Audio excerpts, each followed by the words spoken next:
Well, welcome today on the Soapbox. First of all, my name is Craig Avery, and I have a nice young guest today, Seth Piccirillo, who is the Director of Community Development for the City of Niagara Falls, who also, we've seen him on CNN and all over national news with a nice idea to develop Niagara Falls in a way that will help the people moving here and give some incentive to young professionals to invest in our community, and also to give some opportunities to homeowners, commercial developers, you name it. So Seth, you're here to talk about our community meeting that you have organized that will be happening August 14th. Correct. At 640 Park Place. That's right, right here. And what we're hoping to do is to give you an opportunity to discuss this with the community, really. Right. Tell me a little bit about the meeting, the format of the meeting, who you're hoping to get here, and then we'll get into the meat of the Sure. issue here. Well, first, thanks for having me. Great. August 14th, next Tuesday, 6:30 here at 640 Park Place. The goal of the meeting is to get community input, but even more than that, really have a productive conversation with our residents. You know, there's been a lot of discussion about this idea and this incentive over the last couple of months. It's been a good conversation. There's people that are supportive of it, there's people that have some questions about it. So we want to address those questions and talk to people on the 14th. And not just have a couple of people standing up there and talking to a room. We want to facilitate smaller conversations to talk about this incentive. So we're going to divide it up into some sub areas, like let's talk about the application process, what it is and what it isn't, who's eligible.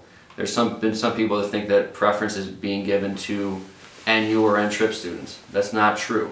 Some people think that that's age specific. Also not true. So we want to talk about all the details. We also want to talk about the funding and how it's going to be managed, the oversight. That's been a big topic of conversation. So that'll be a session that I'll be specifically leading as the project manager of. And let's talk about the money and how it's going to be managed.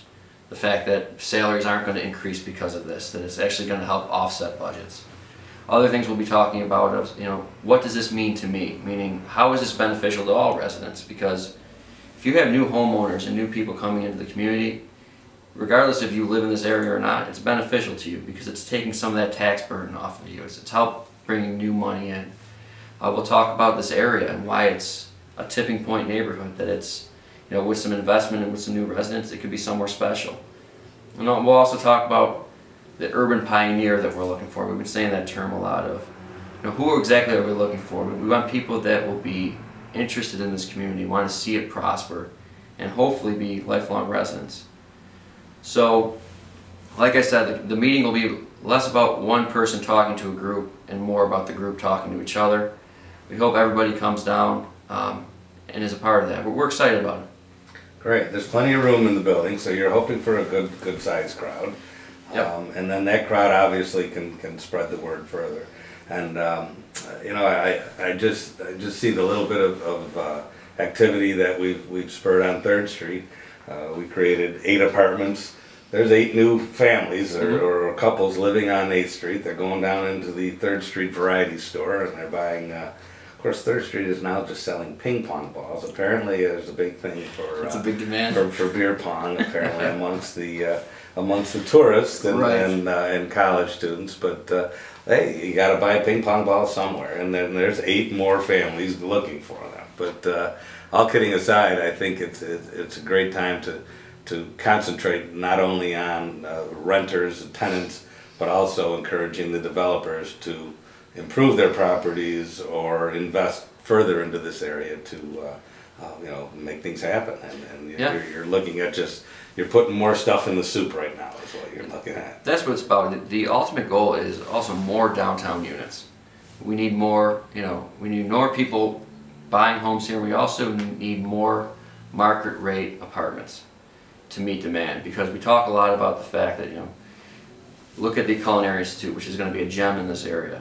I don't think we have enough housing units around it.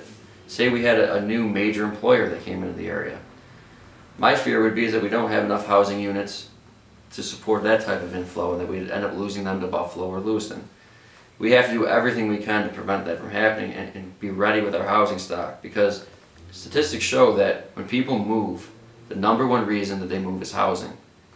Housing, and then number two would be family related.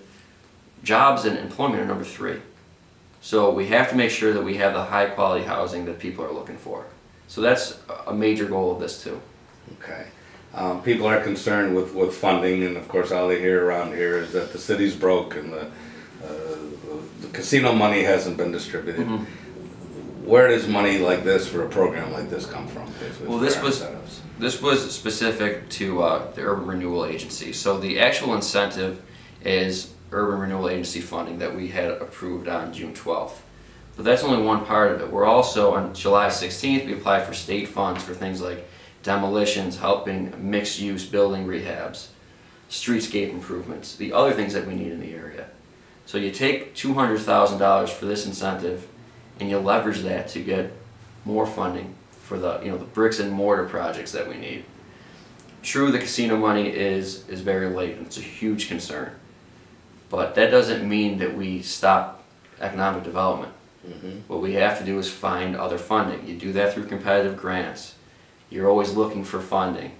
So we can't just focus on the money that isn't there with the casino. We need to go find new money. And this will help us do it. We have a lot of interest. You talked about some national media. People are talking about us around the country as a living destination. There's value in that. Mm-hmm. So we need to keep that momentum going. And I think this meeting and how productive this meeting will be is another way for us to show the region and the country that we're doing something special and we're talking to each other about it. Great, great. So we hope that after this meeting there's going to be some other kinds of pioneers to just go out and talk about this program in a positive light. If there are some concerns or negative things, we can address them, and you're confident that you have the right team put together to make this work, right? Absolutely, and like I said, anyone who wants to come down, even after the meeting, would be happy to talk to them, to have a conversation. That way it's people with, when we're talking about this, they'll have information as opposed to just kind of wondering about it. All right, so the key is get here at the right time at the right place. Right. So it's what time? 6:30, August 14th, next Tuesday. At 640 Park Place, which we call the Congressional Office Building of Niagara Falls. This is Congresswoman Louise Slaughter's office. That's what the sign says on the front of the building. The big flagpole on the front, right across from the Main Street Post Office. So I'm sure we'll have some way for you to tell which building it is. Come in the front door and be prepared to be inspired by some opportunities of economic development in Niagara Falls, thanks to Seth Piccirillo and the city's initiatives here. So, well, Seth, thanks for being here, buddy. Thanks for having me. All right. All right.